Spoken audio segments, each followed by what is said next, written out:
Hello and welcome to the first ever edition of March for Heroes, brought to you by True North Productions. This month, Chris and I would like to challenge who you see as a hero. We want to bring to your attention 4 individuals right here in our community that we feel are doing heroic things every day. Today, you're going to hear Chris speak with Dusty Siravo from New Beginnings Family Services. She also runs the local chalk painting festival Via Calori. We hope that you walk away from today's podcast feeling uplifted and hopeful. Don't forget to like and follow us on Facebook and Instagram at TNPKY. Thanks for listening.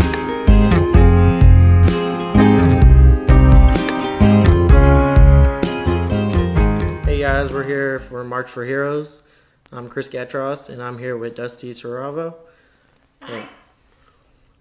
Dusty, what do you do exactly?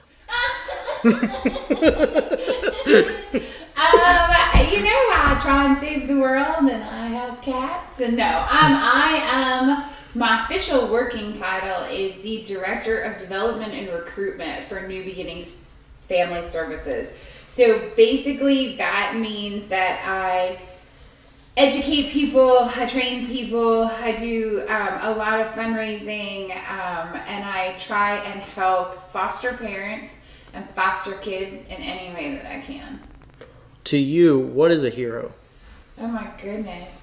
I think that question just is so broad. I think that a hero could be defined as anybody who isn't afraid.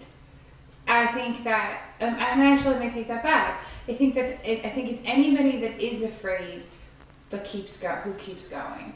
I don't think that heroes are necessarily defined by their courage or their courageous moments. I think that they're defined by the fact that they are afraid and they just do what they need to do because it's the right thing to do. And going back to the whole foster part, have you fostered any kids? Yes, I have been a licensed foster parent since 2016.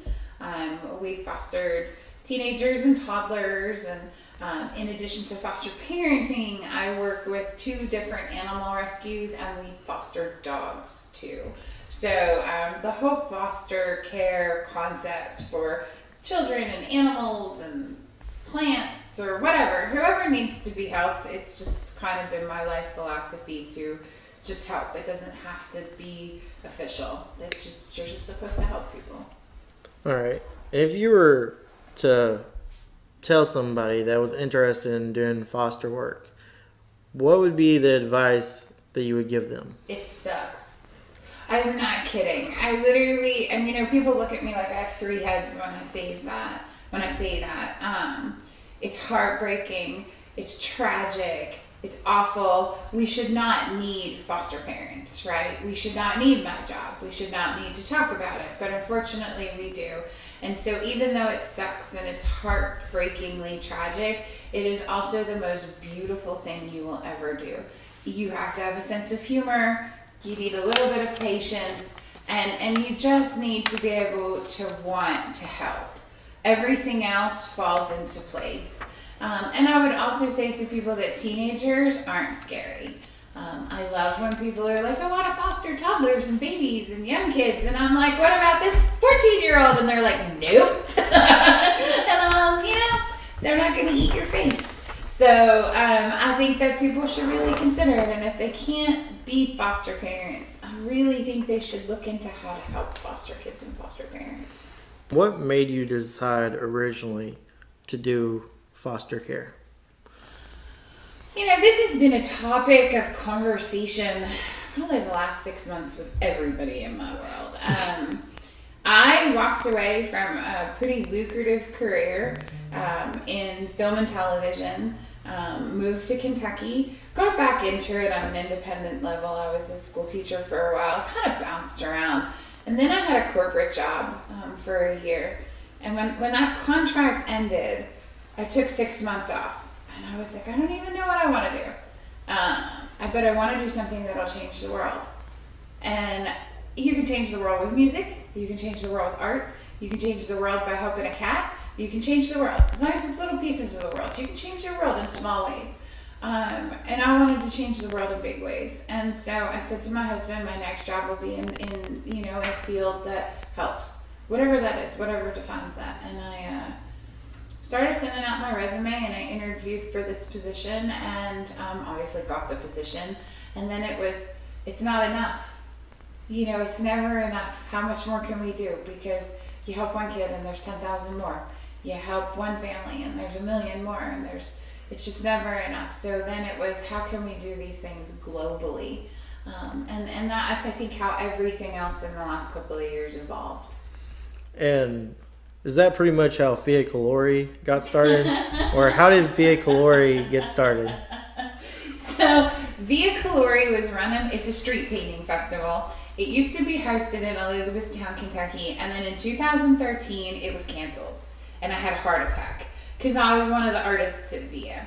And I kind of threw this public stink, and I don't regret it. And I called my boss. I had just gotten this job, and I said to him, so I think I can run this festival, you know? And he's like, well, tell me about it. And I was like, well, it's a little rough. It's been a little rough for a couple of years, and they're a nonprofit, and I don't know that they quite, you know, have the capacity to do it. And he said, well, why do you think you can? And I said, because I have, you know, social media, and I'll ask everybody and their brother to help me to do it. And he said, okay. And then I had a conversation with the CFO and the CEO, and I had to convince them that this person they just hired, they knew nothing about, could take this festival and run with it. And then I had to do the same thing with the gentleman who owns the license for Via, who actually owns Via, his name's Rick Compton. We've actually become really good friends. And I said, I have to make this such an event that people will never forget it. And that first year was rough. We had like 4 months or 5 months or whatever it was to get it off the ground, and no money. I was like, how do I throw this festival with no money and no concept of what I'm doing? And it worked. And then I just started building it. You know, I have a great team of people. They have been with me, some of them since day one and some of them since last year. And now it's a 2-day festival in Louisville, and it's becoming a destination thing in Louisville. And through the event, we can help multiple charities, not just foster charities. And the goal of the event is to raise money, but the global goal is to find homes for these kids that aren't afraid of that, you know, 14-year-old kid or 15-year-old kid. What other type of charities are y'all looking to broaden out to? So, I don't know that we're looking for any more charities. However, I don't say no if a charity needs help, right? And I have to learn to say no sometimes because I'm tired. But ultimately, we want to help kids. And especially with the festival, with Street Painting Festival, if you want to help us, we'll come up with a way to help you, you know, and because not just with the back end of VIA where we want to help foster kids and we want to help all these other charities, we want to make a safe, fun, free event that appeals to everybody. I mean, we have 100 street painters and 2 stages of music and cosplay characters and vendors and food, and you know, Tito's Vodka sponsors us, and we have live action, not Mario Kart racing because I don't want to get sued, and you know, we have a group of community leaders. I mean, we have, you know, Budget for the People sponsors us every year, Detman Law and ADT, and we just have, and Unified Technologies has been wonderful. We have these core sponsors who really believe that by putting this festival on, they are making a difference in the world, and they are. So it's not just about raising money. There's so many multi-level facets of this thing. It's sort of become its own, I don't want to say monster because it's not a monster, but it's sort of become its own entity, and it's cool. You say it's a 2-day event. Yes. What 2 days out of the year does it happen? And also, if anybody that's listening right now wants to help, how can they help, and who can they contact to help? Okay, so the festival is October 19th and 20th in Louisville, Kentucky. If they want to be part of the festival to help in that way, or to be a vendor, an artist, a musician, a volunteer, a sponsor, whatever, they can go to viacalorekentucky.com. If they have questions and they want to talk about foster parenting or want to help foster parents, or we're starting new support programs for foster parents, and support groups, and other different kind of things that we're doing. So anything regarding foster care, they can also go to VIA and get a hold of me, or they can go to KentuckyFosterCare.com. What other type of programs are you all starting up with foster care? So I have this pet project that I've been thinking about for a while. A friend of mine here in Elizabethtown and I got together, and she kind of came up with it, so I have to kind of give some props to that. I'm not going to mention her name, because it's just it was a private conversation. But foster parents struggle sometimes with taking care of themselves or needing a break. And so you figure 1% of the population wants to be foster parents. So you have the whole 99% of the population who can be helping foster parents. So I met with Lou Ramirez out of the Hope Church, and he kind of got his church involved. And we're going to start therapeutic classes. It's called Trauma Informed Care. And these classes are being provided through Hope Church for free so that people who can't be foster parents can help foster parents and give them a break. Kids who come into foster care, kids who are in the system, even kids who go to relatives from a parent, there's trauma there. And we're not taught as parents how to deal with trauma. And so trauma has its own thing. And so we need to learn about it. And I have this belief that if people understand trauma, they'll be able to help foster parents more. So we're starting that at the Hope Church March 17th of this year. But they can get a hold of me through KentuckyFosterCare.com if they have questions.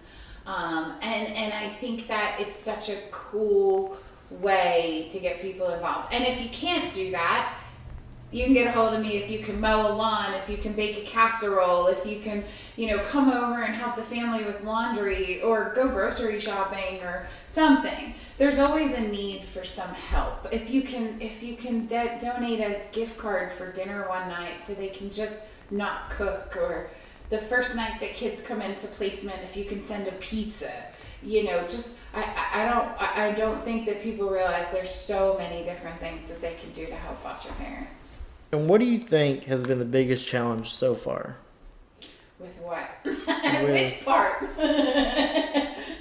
With everything all together, what do you think has been your biggest project so far? Because we talked about how hard fostering can be, but we've also talked about how hard Via Calore was the first year, going up against 5 to 6 months getting ready, no budget, and nothing on the table to help you all out. So that was easy. I think it was easy for me, so I really can't take away that it wouldn't be easy for somebody else. And that's not bragging. I'm not great. I just kind of don't give up, right? And so when people ask me what some of the challenges are, my challenges are personal. I struggle and have struggled with people when they don't help foster kids, right? And sometimes people don't know, and sometimes they don't understand, and sometimes they don't want to get involved and whatever. I struggle with that. How can you look at this child, whether they're newborn or 18, and say, I'm not going to help you, right? And that's not the black and white of it. Obviously, people are like, I don't want to deal with that kid. That's not, but in my head, that's my constant struggle. When I talk about VIA, when I talk about foster care, when I talk about helping animals, when I talk about any of this, I struggle with people who just turn a blind eye to it. And then I get in their face, and that's rude. So my biggest challenges are myself. I trip over my own words. I get in my own way sometimes. I forget that, there are other things outside of this little microcosm of a world I have. And so, that would be my biggest challenge. And my getting the word out. It's education. I don't want to guilt you into doing it. I want you to do it because you understand. And so how to reshape everything from guilt and you have to do this, or you're going to burn forever, whatever. The guilt doesn't work for me. I need you to do this because you can make a huge impact on this child. You can make a huge impact on this child who may make a huge impact on the world. Now that we're done with the harder question, what would you say is the best part of what you do? Oh, gosh. I have a TARDIS. I literally have, it used to sit in my office, and it's in storage now. No, I think the best part, that's up there. I think the best part of what I do is I get to talk to so many people.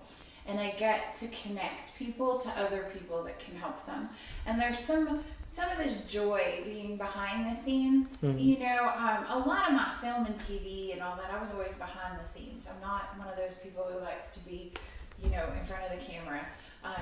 But I love that kind of networking behind the scenes because you're not just connecting people, you're building this huge network and foundation of people who all want to help in the same ways. And so it stops being one voice and it starts being 2 and then 3 and then a dozen and then 100 and it swells and I'm kind of at the back of that end, I'm like, oh, this is how this is supposed to work. So it's kind of beautiful, and it's kind of beautiful to see the happy endings. You hear about all the bad, you don't often hear about the good, and there's beauty in that. Talking about the bad endings, we've had a whole lot going on in E-Town and Radcliffe here the past couple months, few weeks even.